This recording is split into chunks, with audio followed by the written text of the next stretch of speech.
Yenko Asante Mansema Hinko Kumasi na Circuit Court wo hono mo no hwemu afi atwam wo no afimuni nyina ni padodo a wosusu se wo modi ni bone ho dwuma ya mpanifo kwakire wo mo no se nu bone na nekurekura wo mo a wo no mo cheye no wo mo tumi akeka ni nyina abu mo akotwa gya atubu ahye no ene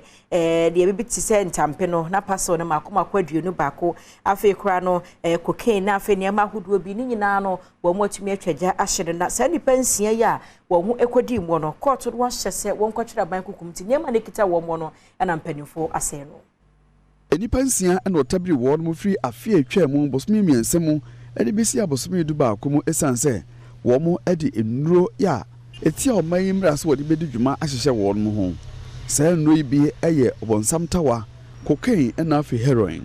ebra court no ebu asa enipa nsia a wo mu bi agitu mu se wodi fo ewo saa asɛmnie mu no wo hyɛ se wontua sika sidi sampim mienu ahanan ede kosi sidi sampim aduonu nan na so wanya ntua obekwa akoda afiase enam so ama court no ahyɛ se onhye saa enuboni ya ebi obonsam tawa cocaine na afi heroine saa dwumadie akoso ewu Kumasi abonten so a empanifo mo Narcotics Control Commission, Environmental Protection Agency, aprosifo nsɛmtwerɛfo na afi judicial service adwumafo de wani kotwa wisi edi asɛm yachi adwada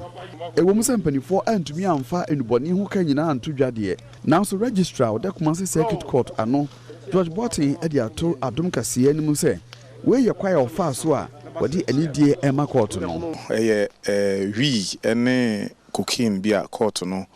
edi asem wi ebuya na court na ye ne se ye mehye no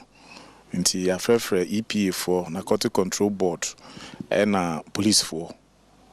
na o man be supervise na ya destroy no parcels no ye parcels mako 21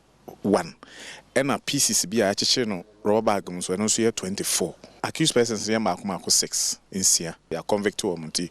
ya in prison wo mo oyimite wiama ne body fi Kumasi.